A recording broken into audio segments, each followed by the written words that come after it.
Okay. I did it. I'll sign the paper.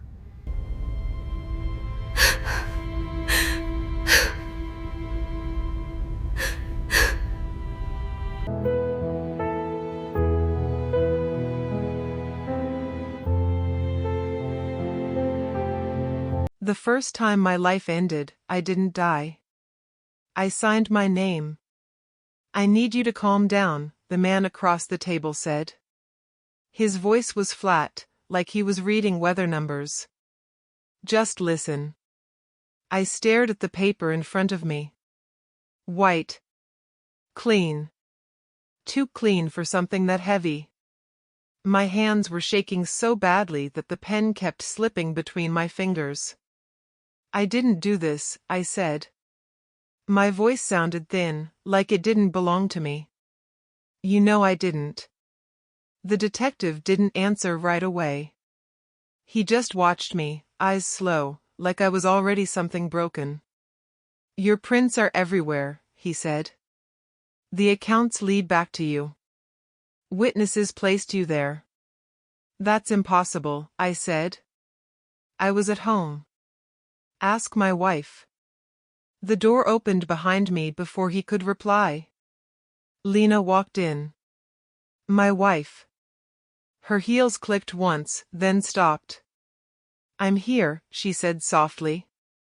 I turned toward her so fast my chair scraped the floor. Tell them, I said. Tell them I was with you. She didn't look at me right away. She looked at the paper. Then the pen. Sit down, the detective said. Lena finally met my eyes. They were red. Wet. She looked scared, and that scared me more than the room. They have everything, she said quietly. They're not letting this go. So we fight it, I said. We get a lawyer. Mark knows people. Call him. As if his name summoned him, the door opened again. Mark walked in like he owned the place. My best friend since college. The man who stood next to me when I built my company from nothing. Hey, he said, trying to smile. Rough day, huh? Tell them, I said again. Tell them this is wrong. Mark closed the door behind him and leaned against it. I've been talking to them, he said. Off the record. My stomach tightened. About what? He glanced at Lena. She nodded. This is bad, Mark said. Worse than you think. I laughed once. It came out sharp. You think I don't know that? I'm sitting in a police station. The charges are serious, he said. Fraud. Embezzlement. Obstruction. I didn't steal anything, I said. You know that. I know, he said quickly. I know. But knowing and proving are different. The detective slid the paper closer to me. This confession helps everyone, he said. I'm not confessing, I said. Lena stepped forward. Please, she said. I looked at her. Please what? Please listen, she said. They're offering a deal. A deal for something I didn't do? They'll drop the bigger charges, Mark said. You take responsibility for a smaller part. Time served. Probation. And my company? I asked. Mark hesitated. That pause felt like a crack under my feet. What about my company? I asked again. They won't touch it, Lena said quickly. They promised. Who promised? The prosecutor, Mark said. We've talked. My heart started beating faster. Behind my back? We were trying to protect you, Lena said. Her voice shook. Protect us. So I lie, I said. I destroy my name. It's temporary, Mark said. Names recover. My mother won't, I said. My father's memory won't. The detective leaned back. You can keep denying it, he said. But we'll still move forward. This just makes it easier. For who? I asked. For everyone, Lena said. I looked at her face. I had trusted that face for 10 years. Trusted Mark for 15. Trusted the partners who weren't even in the room but somehow felt present anyway. What happens if I don't sign? I asked. The detective answered. We arrest you. We freeze your assets. We investigate everyone connected to you. Lena grabbed my arm. My parents, she whispered. Your employees. They'll all get dragged in. Mark stepped closer. This is the only way to control the damage. I felt the room closing in. The walls weren't moving, but my chest was. Every breath felt borrowed. I didn't do this, I said again, softer now. I know, Lena said. She was crying openly now. But sometimes truth isn't enough. The pen lay inches from my hand. Just sign, the detective said. We'll take care of the rest. My fingers closed around the pen. It felt heavier than it should have. If I do this, I said, you stay with me. Lena nodded fast. Of course. And you, I said to Mark. You don't walk away. Never, he said. I lowered my eyes to the paper. The words blurred. Confession. Admission. Responsibility. My hand shook as I wrote my name. One letter at a time. The moment the pen lifted, something inside me collapsed. The detective stood. We're done here. Lena hugged me. Mark patted my shoulder. Neither touch felt real. They left together. The door closed. I sat alone, staring at my signature. That paper followed me everywhere after that. News headlines. Courtrooms. Whispers. My company fell apart. Friends disappeared. My mother stopped calling. I lost everything without ever spending a night in a grave.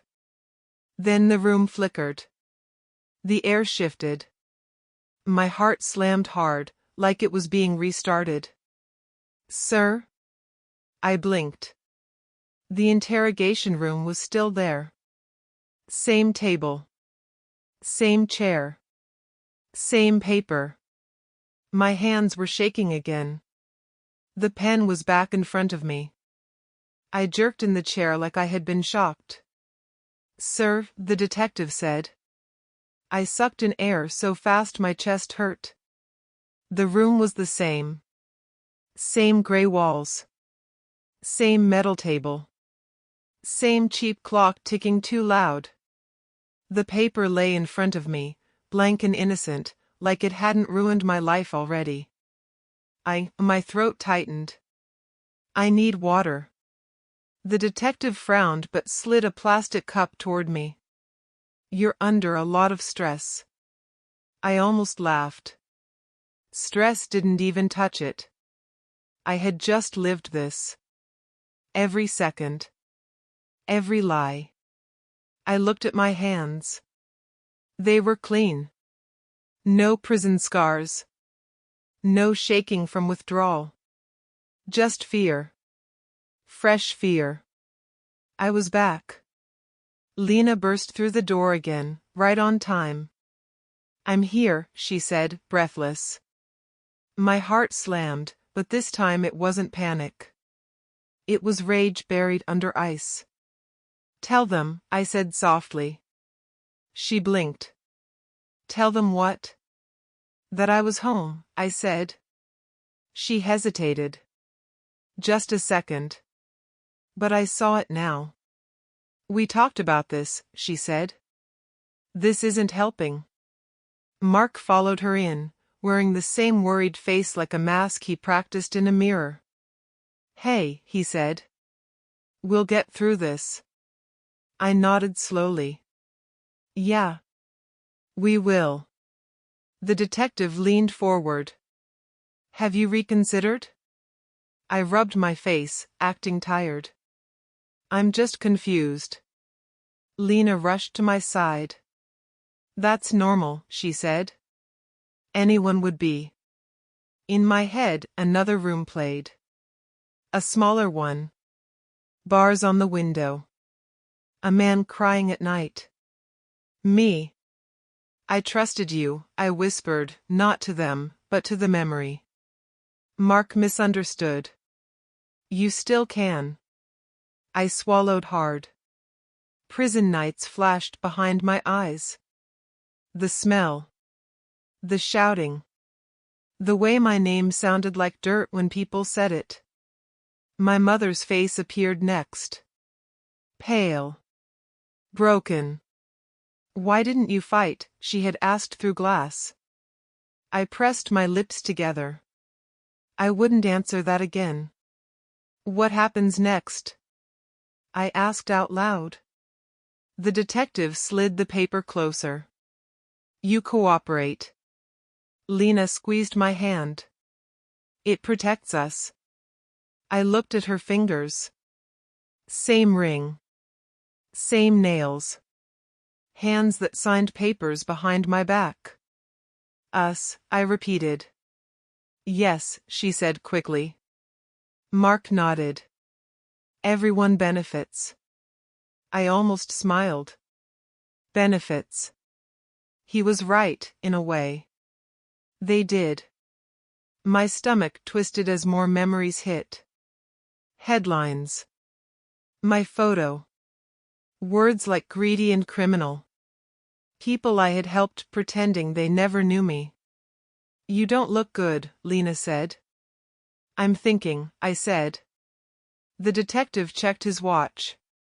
Time isn't unlimited. Good. Pressure always made liars slip. I just want to understand, I said.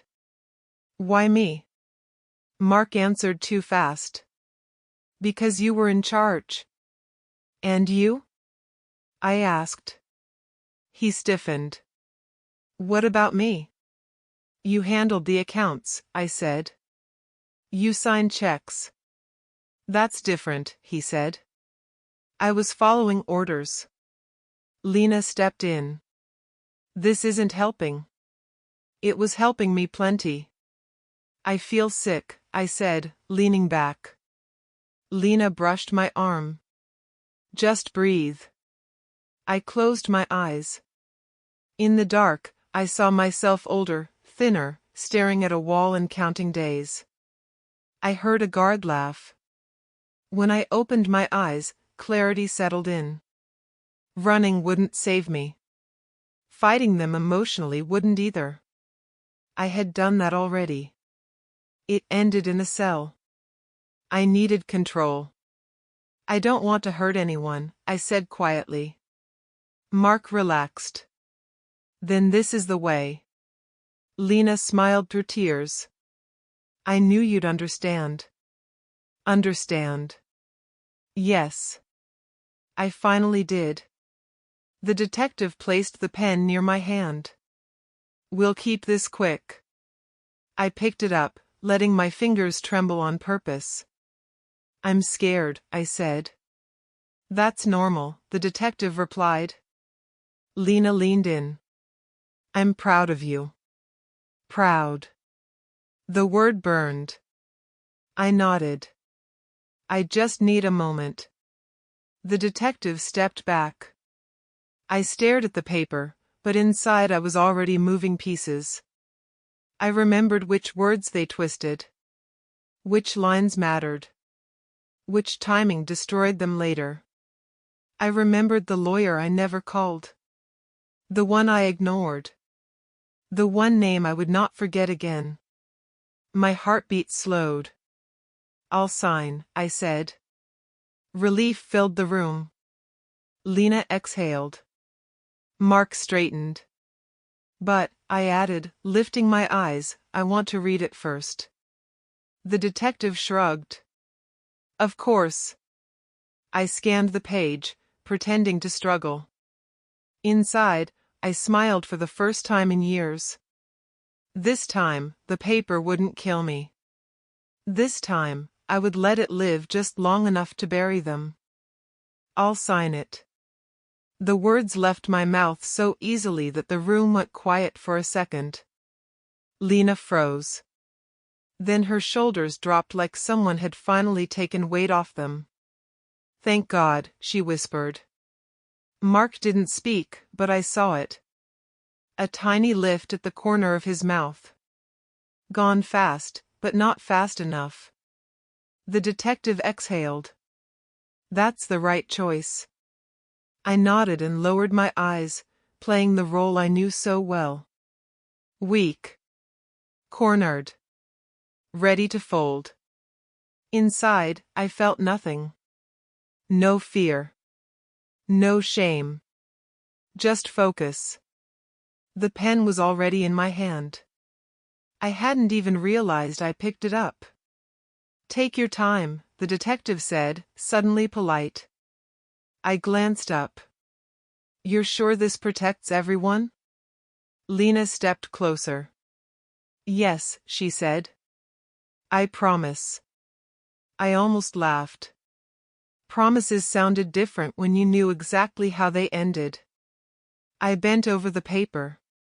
My name stared back at me from the blank line, waiting to be ruined again.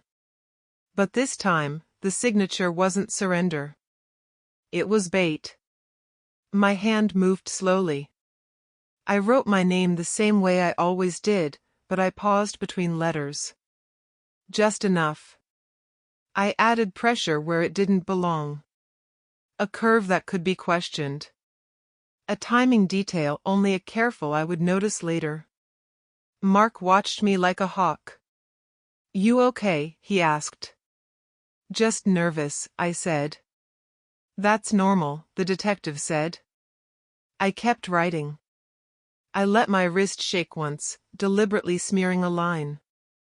I let the pen lift and touch down again, breaking the flow. Lena leaned in. You don't have to rush. I know, I said quietly. In my head, I replayed the future. The courtroom. The way the prosecutor had waved this paper like a weapon. The way no one questioned it because no one thought to. That wouldn't happen again. When I finished, I slid the paper forward without looking at it. The detective picked it up and scanned it. His shoulders relaxed. All right. Mark finally smiled openly. You did the right thing. Lena grabbed my hands. I'm so proud of you. Her touch felt distant, like it was happening to someone else. I'm tired, I said. You'll get rest, the detective replied. We'll process you now. Process. Such a clean word for what came next. They stood me up. Cold metal clicked around my wrists. The sound didn't shock me this time. It sounded familiar. Almost boring. Lena gasped softly. Do you have to do that now? Procedure, the detective said.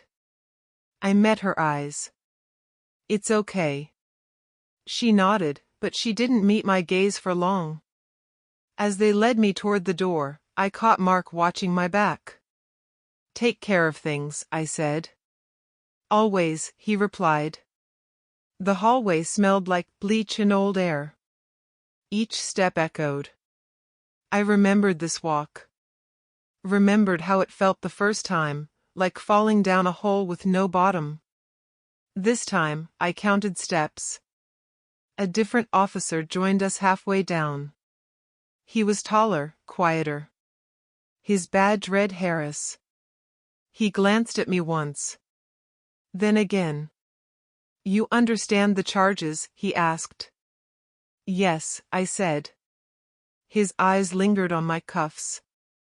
You look calm. I shrugged. No choice. He didn't answer. But when the other detective turned away to talk, Harris leaned closer. Did they read you your rights before the statement? He asked quietly. I met his eyes for half a second. They talked a lot. That was all. But something shifted. He straightened and said nothing more. They put me in a holding room. No windows. Just a bench and a buzzing light. The door shut with a final sound. I sat down and breathed. The betrayal didn't hurt the same anymore. Knowing it was coming changed everything. It still stung, but it didn't cut deep. It felt dull. Manageable. Minutes passed. The door opened again.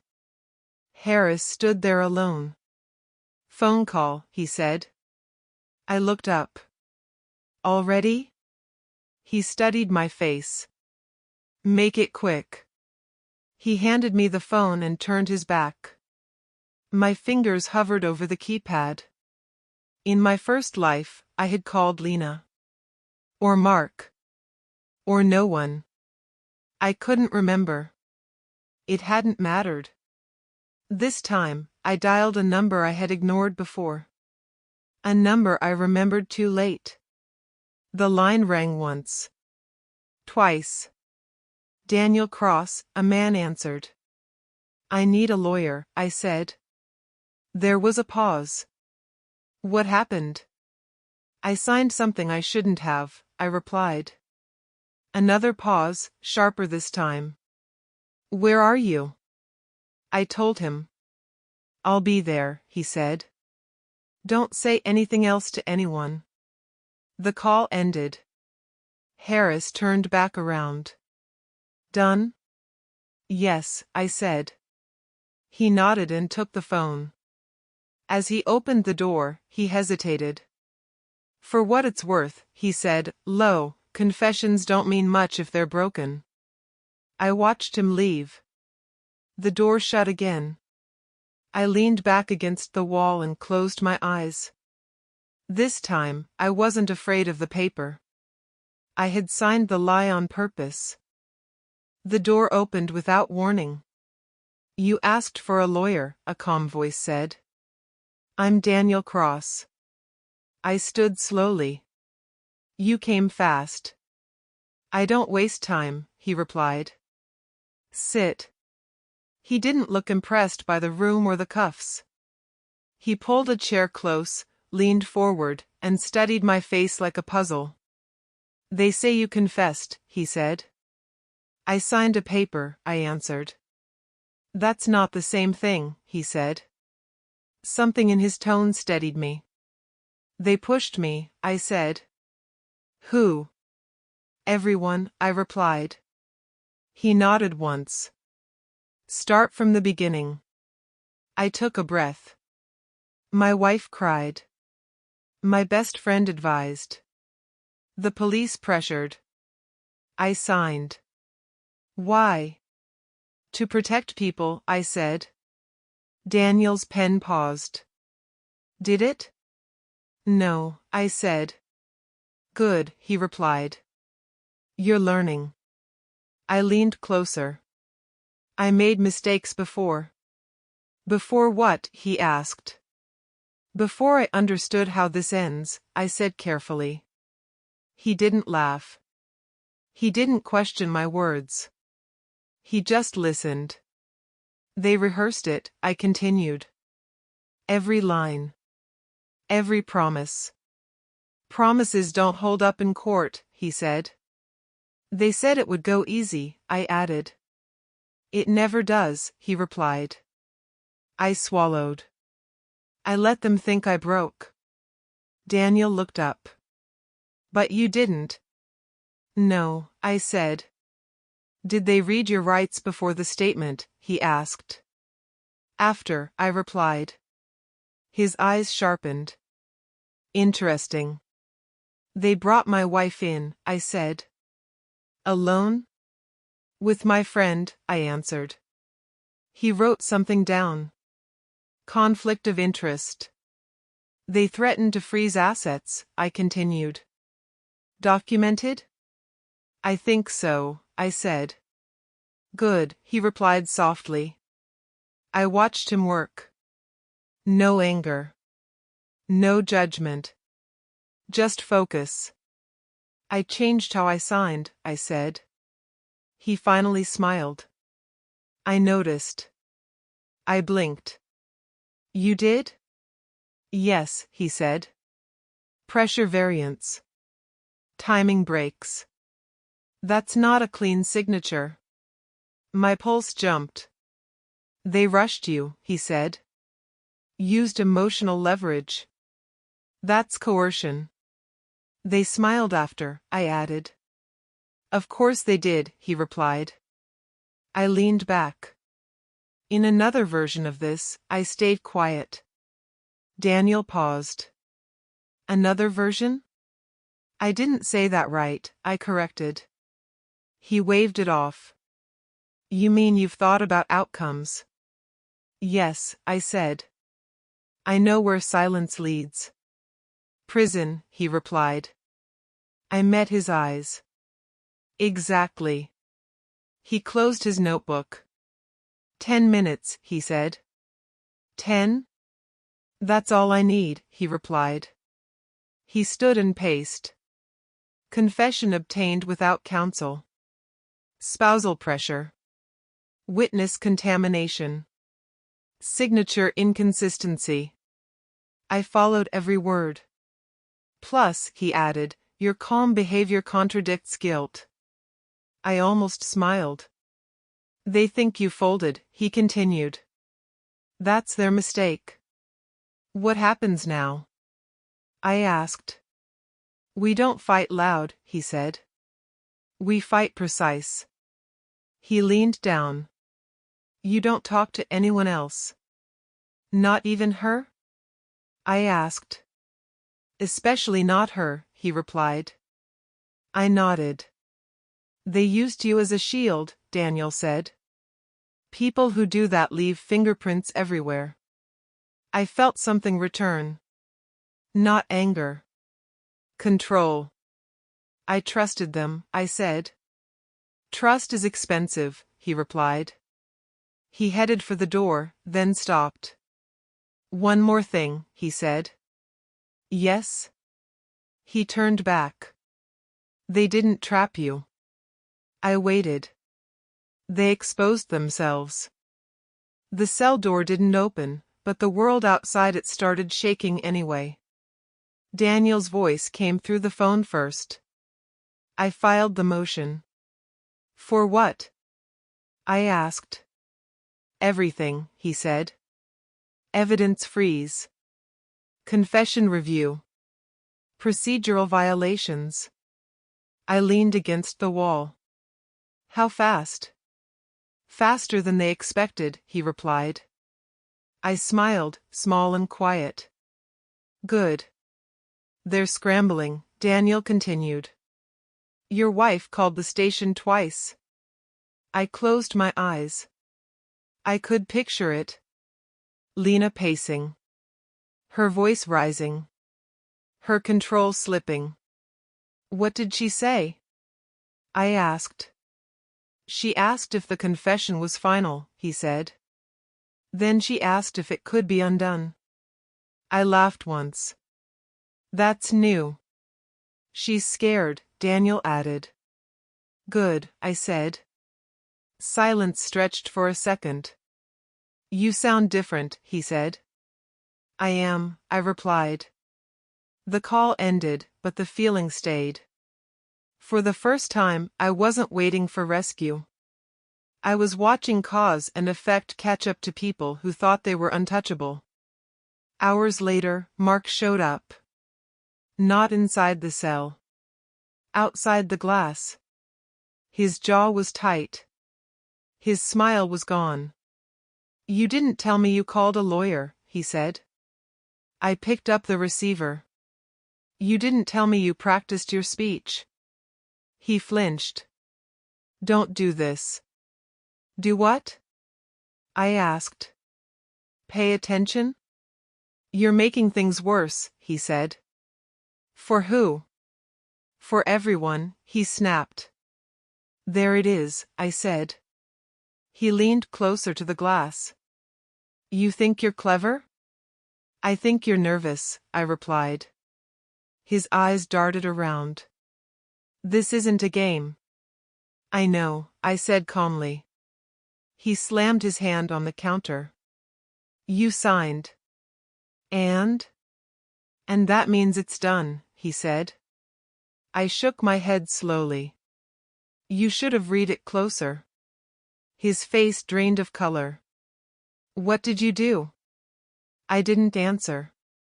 He hung up and stormed away. That night, I slept better than I had in years. The next morning, another call came. This time, it wasn't Daniel. Big brother? My chest tightened. Eva? I heard, she said. They said you confessed. I signed something, I replied. That's not what I asked, she said. I smiled. Even now, she heard the difference. I didn't do it. I know, she said without hesitation. I sat down hard. You always say that. Because it's always true, she replied. I remembered her visiting me before. The glass. Her hands pressed flat. You're not this person, she had said while everyone else avoided my name. They're panicking, I told her. Good, she said. They should. You don't sound surprised, I said. I never trusted Mark, she replied. I laughed. You warned me. You didn't listen, she said gently.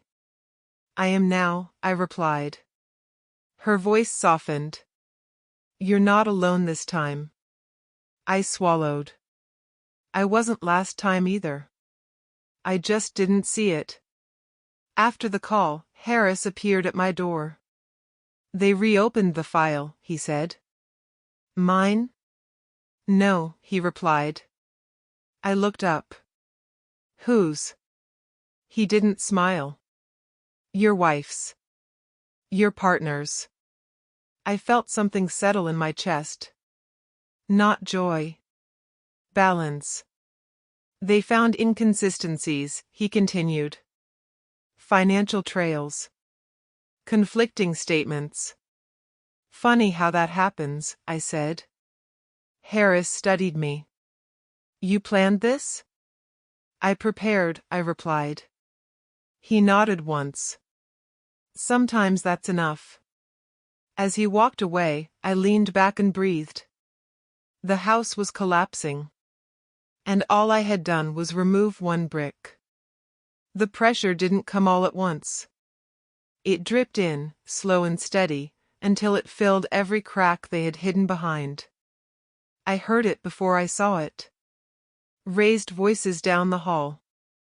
A door slammed. Someone crying. They're interviewing them separately, Harris told me through the bars. Good, I said. He studied my face. You don't sound curious. I already know what happens when people lose control, I replied. He didn't argue. An hour later, I saw Mark first. They walked him past my cell on purpose. I could tell. His shoulders were tight, fists clenched, jaw grinding like he was chewing glass. He spotted me and stopped. This is your fault, he snapped. I stood slowly. You finally found something honest to say. You think you won, he said. I think you're scared, I replied. He laughed, sharp and ugly. She told them everything. I raised an eyebrow. Already? She said you forced her, he continued. That you planned it. I nodded. And you? He hesitated. Just long enough. I told them you controlled the accounts, he said. Of course you did, I replied. A guard pulled him away. His voice echoed down the hall. You ruined everything. I sat back down. The silence that followed felt earned. Later, Harris returned.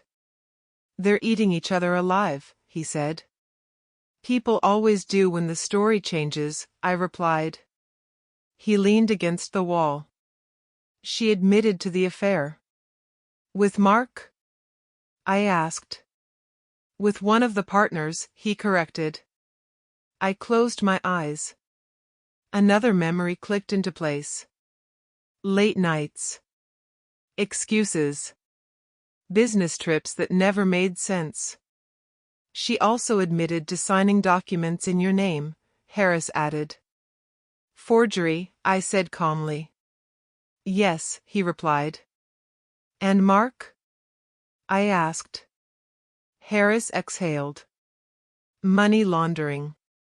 Shell accounts. He says you knew. I didn't, I replied. I know, Harris said. That surprised me. You do?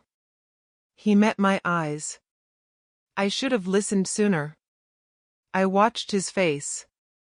No arrogance. No excuse. Just regret. You believed the paper, I said. I believed the pattern, he replied. I was wrong. I nodded. It was more than I had gotten the first time. Hours passed. Then footsteps again. This time, Lena. She looked smaller. Her hair was messy. Her hands shook worse than mine ever had. Please, she said as soon as she saw me. I stayed where I was. What do you want? They think I did everything, she cried. They're blaming me. You signed things, I said. You abandoned me, she shouted, then broke. I didn't mean for it to go this far. I tilted my head. How far was far enough? She pressed her forehead to the glass. Mark told me it was safe. I laughed quietly. He said the same thing to me. Her eyes searched my face. You can fix this. No, I said. You have to, she begged. They'll take everything. They already did, I replied. She slid down the wall, sobbing. I was afraid. So was I said. She looked up. Why aren't you angry? I thought about it. About the nights I had dreamed of screaming at her. Hurting her the way she hurt me. Because anger already had its turn, I said. She shook her head. I didn't want this. But you chose it, I replied. The guard led her away. Her cries faded. Harris came back one last time that night. They're arresting Mark. When? I asked. Now, he said. I stood as Mark was brought past again, this time in cuffs. He didn't look at me. He couldn't. The sound of the cell door closing behind him echoed down the hall. Lena's sobs followed. I sat back down, heart steady. I didn't need revenge. The truth was doing better work than I ever could. The door opened, and this time, I was ready. Lena stepped inside like someone walking into a storm she couldn't outrun. Her shoulders were slumped. Her makeup was gone. The confidence she used to wear like armor had cracked and fallen somewhere I would never help her find. They shut the door behind her. I asked to see you, she said. I nodded. I know. She took a step closer, then stopped. You look different. I feel different, I replied. Her hands twisted together. I didn't think you'd agree to this. I didn't think I'd need it, I said. She swallowed. I'm sorry. The word hung between us, thin and weak. Sorry for what? I asked. She flinched. For everything. I studied her face. The lines were deeper now. Fear had rewritten her features. Power had always made her beautiful. Without it, she looked like a stranger. "You're sorry because you're scared," I said. She shook her head fast. "No. That's not fair." "It's honest," I replied. Her eyes filled. "I didn't mean to destroy you." "You meant to save yourself," I said. She looked down. "I thought it would end quickly." "It did," I replied. "For you." Her breath hitched. I was trapped. "So was I said. She stepped closer. "Mark told me you'd fight. He said you were strong enough to survive it." I laughed softly. "He always liked using me as proof." She wiped her cheeks. "I didn't think you'd remember." "I remember everything," I said. She froze. "What does that mean?" "It means I remember the silence after the verdict," I said. "I remember you not visiting. I remember you moving on." Her mouth opened, then closed. "I remember the life where you never apologized," I continued. "The one where my name stayed broken." Her knees buckled, and she sat hard in the chair. "You're talking like it already happened." "It did," I said. She stared at me. "You're not making sense." "I don't need to," I replied. Tears slid down her face. "I was afraid." "I know," I said. "You don't hate me?" she asked. I considered it. The answer surprised even me. "No." Her voice cracked. "Why?" "Because hate kept me tied to you," I said. "And I'm done being tied." She reached for my hand and stopped herself. "Can you forgive me?" I stood. "No." She nodded slowly, like she had expected that. "Do you still love me?" I paused. I loved the woman who wouldn't have done this. Her shoulders shook. "I ruined everything." "Yes," I said. "But not me." She looked up, searching my face. "What happens now?" "I walk away," I replied. She whispered my name. I opened the door. For the first time, the past didn't follow me. The courtroom was louder than I remembered. Not with noise, but with tension. Every cough sounded sharp. Every shuffle of paper felt like a challenge. I sat at the table beside Daniel, hands folded, back straight. Cameras waited behind the doors like animals ready to feed. Daniel leaned toward me. 10 minutes, he whispered. "That's all you need?" I asked. "That's all they gave me," he replied. The judge entered. "Let's proceed." The prosecutor stood first. The defendant signed a full confession. Daniel didn't react. He waited. I watched Lena from the corner of my eye. She sat behind her lawyer, pale, eyes darting. Mark wasn't there. He was in custody. "Mr. Cross," the judge said. "Your response?" Daniel stood. Calm. Unhurried. "Your Honor," he said, "we request the immediate dismissal of all charges." A murmur rolled through the room. The prosecutor scoffed. "On what grounds?" Daniel didn't raise his voice. "On every legal ground available." He stepped forward. "Let's start with the confession." He held it up. My signature stared back at me from across the room. "This document," Daniel said, "was obtained without legal counsel present." "That's irrelevant," the prosecutor snapped. Daniel turned. "Is it?" The judge raised a hand. "Continue." Daniel nodded. My client was denied counsel, subjected to emotional pressure, and confronted with conflicted parties posing as support. Objection, the prosecutor said. Speculation. Daniel smiled faintly. Then let's look at facts. He clicked a remote. A screen lit up. Timestamp, Daniel said.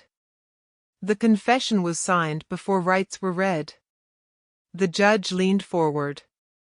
Daniel didn't stop. Next, spousal interference. Lena stiffened. My client's wife, Daniel continued, was allowed into an active interrogation despite being financially entangled in the alleged crime. The room stirred. She cried, the prosecutor said. That's not coercion. Daniel looked at him. Threatening to freeze family assets is. Silence hit hard. Daniel turned another page. We also have pressure from a business partner under investigation himself. He paused. Mr. Mark Ellis. The judge frowned. Is Mr. Ellis present? No, Daniel replied. He was arrested this morning. The sound that followed was not applause. It was shock. The prosecutor stood. This is outrageous. Daniel's voice stayed even. It's documented. He held up bank statements. Shell accounts. Forged authorizations. Signatures that don't match. He looked at the judge. Including this one. He pointed at my confession. Notice the variance, Daniel said. Interrupted stroke. Delayed pressure. Classic signs of stress-induced compliance. The judge took the paper. Daniel glanced at the clock. 7 minutes. My pulse stayed steady. This case, Daniel continued, was built on convenience. Not truth. The prosecutor's face flushed. The defendant admitted? Under duress, Daniel said. He turned to me. Stand up. I did. For the record, Daniel said, did you commit these crimes? No, I said clearly. The word felt clean. Daniel nodded. That's all. The judge leaned back. The room held its breath. After a moment that felt like a lifetime, he spoke. All charges against the defendant are dismissed. The room exploded. Shouts. Gasps. Cameras flashing as doors burst open. The judge raised his voice. Furthermore, this court orders a full investigation into coercion, fraud, and conspiracy. Lena cried out. I didn't look at her. Daniel leaned toward me. You're free. I stood there as the cuffs were removed. The metal clicked open, and something inside me clicked with it. Outside, the cameras swarmed. Do you have a statement? Someone shouted. I shook my head. No. I walked past them anyway. My mother waited at the edge of the crowd. Her hands trembled when she touched my face. I knew, she whispered. I knew. Eva hugged me from the side. You did it. We did, I said. Daniel stood back, watching. Later, alone for the first time, I breathed. The world didn't feel heavy anymore. I hadn't won by fighting harder. I had won by waiting. And for the first time in a long time, I trusted myself again. The world didn't rush back to me after the verdict. It slowed down. That surprised me more than anything. I expected noise. I expected celebration. I expected anger to finally burn out of my chest. Instead, I woke up the next morning in a quiet room and realized no one was coming to tell me what to do anymore.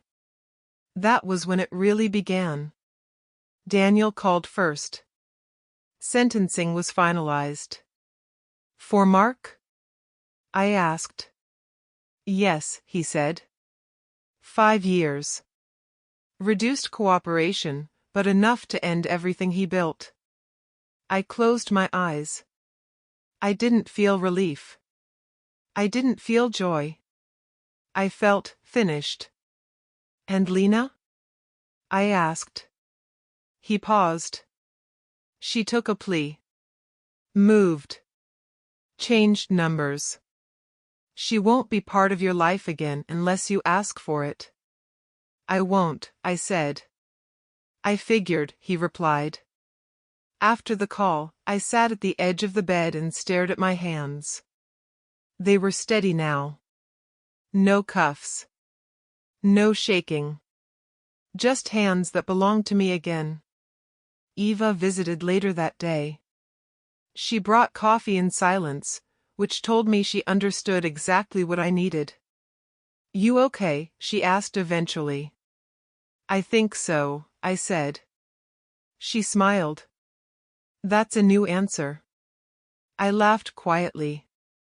I used to say I was fine even when I wasn't. And now? Now I don't need to convince anyone, I replied. She reached across the table and squeezed my hand. You don't need to rebuild everything at once. I know, I said.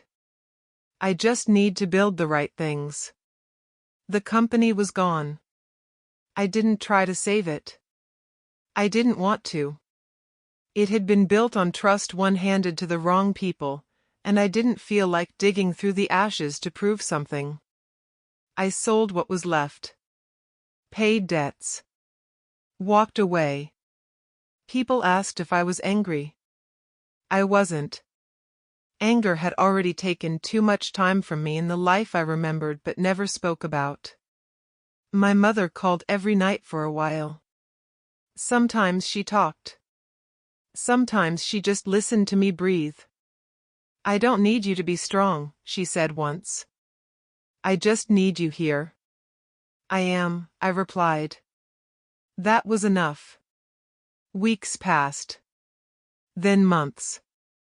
Mark faded into a headline, then into nothing. Lena became a name I didn't flinch at anymore. The past stopped knocking when it realized I wasn't answering. One afternoon, I ran into Harris outside a cafe. You look lighter, he said. I am, I replied. He nodded. I learned something from you. So did I said. We didn't shake hands. We didn't need to. I started small. Morning walks. Reading again. Saying no when I meant no. Saying yes only when I wanted to. No revenge plans.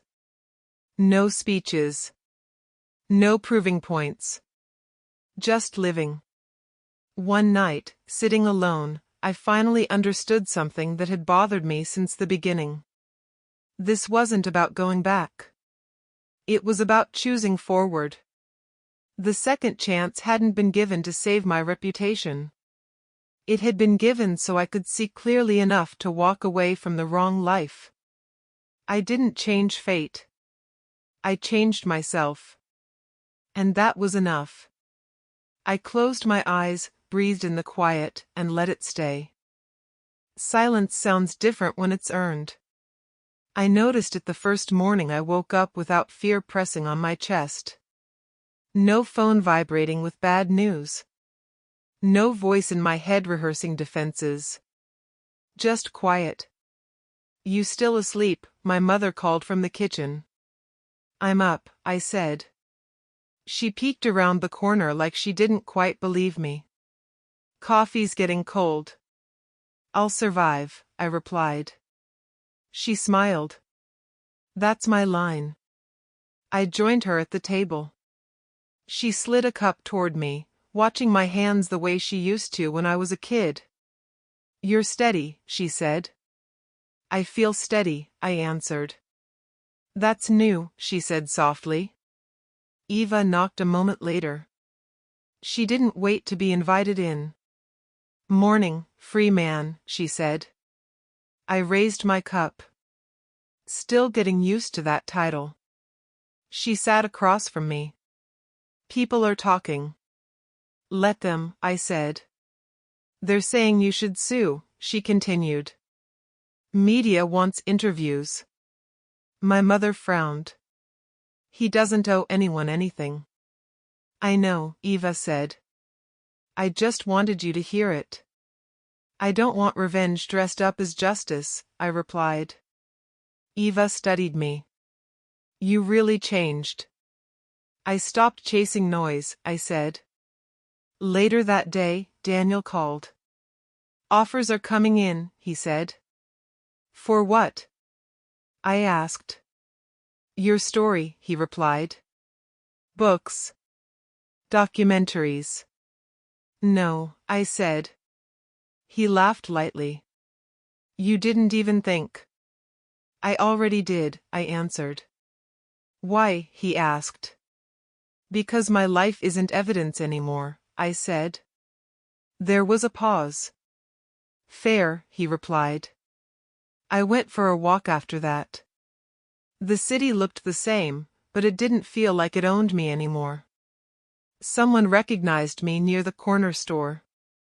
Hey, the man said carefully. You're the guy from the case, right? Yes, I said. He nodded. They did you dirty? They tried, I replied. He hesitated. Glad you made it out. Me too, I said. That was it. No anger. No apology tour. Just acknowledgement.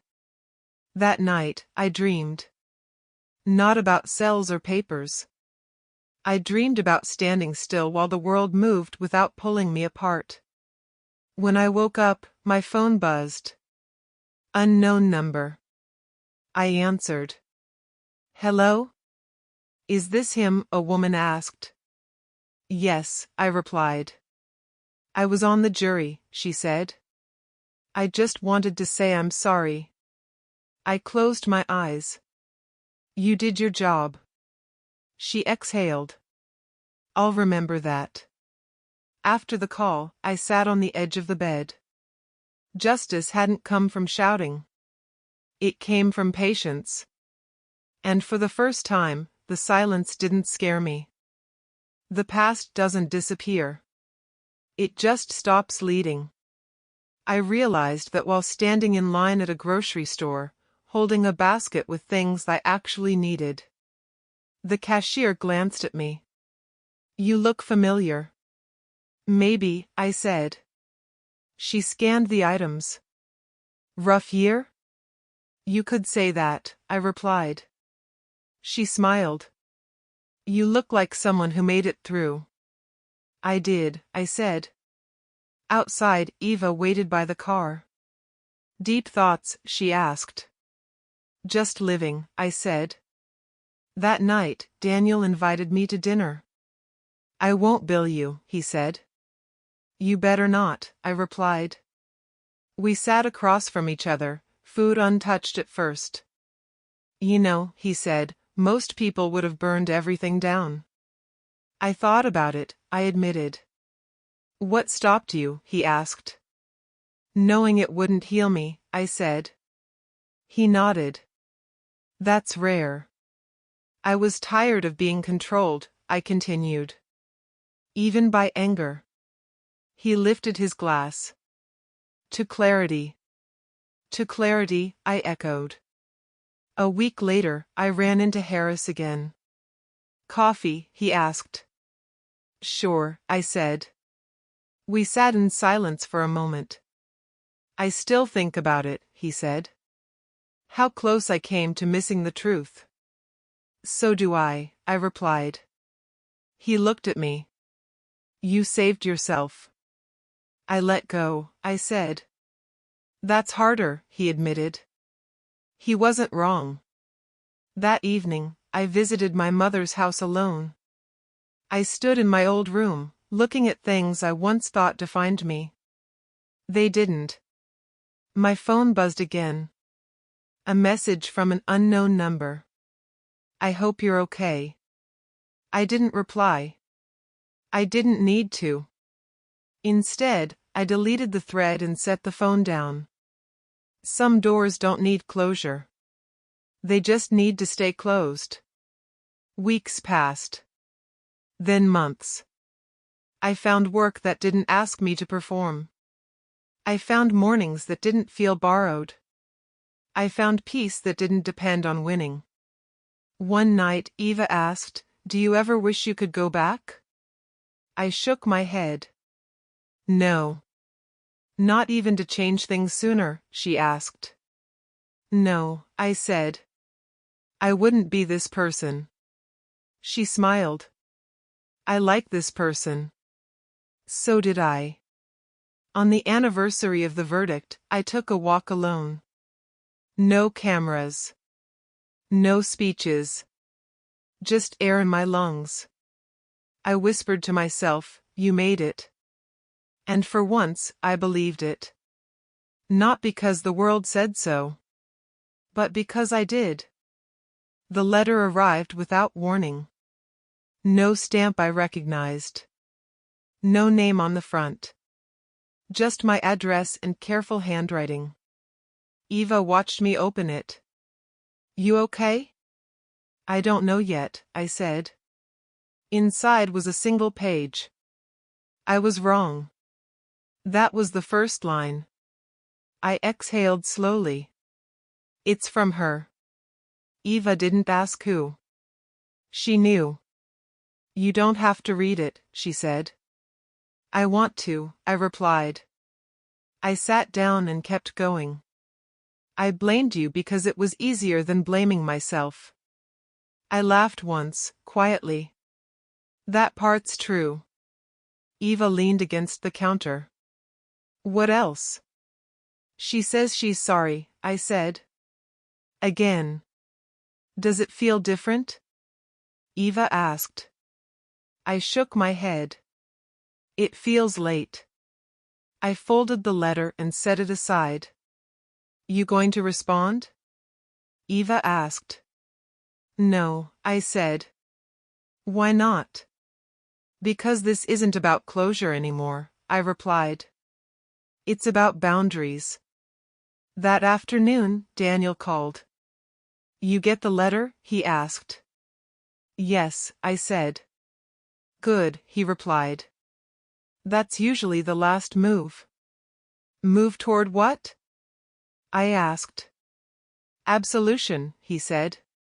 From guilt they don't want to carry alone. I looked at the letter again. I already put mine down. That's how I know you're done, Daniel said. Later, Harris showed up unexpectedly. Hope this isn't weird, he said. It's fine, I replied. What's up? They closed the internal review, he said. Official apology. Quiet. Good, I said. He hesitated. You ever think about going back into business? No, I replied. Why? He asked. I don't want power anymore, I said. I want peace. He nodded slowly. That makes sense. After he left, I went for a long walk. No destination. Just movement. I passed places that used to scare me. Buildings tied to memories I thought would never loosen their grip. They didn't own me anymore. That night, I dreamed again. Not of the past. Of the future. I woke up smiling. The ending didn't come with applause. It came with a morning. Sunlight through the window. Coffee brewing. A quiet house that felt like mine. My phone buzzed once. Eva, breakfast later? Me, yeah. That was enough. I dressed slowly, not because I was tired, but because I didn't feel chased anymore.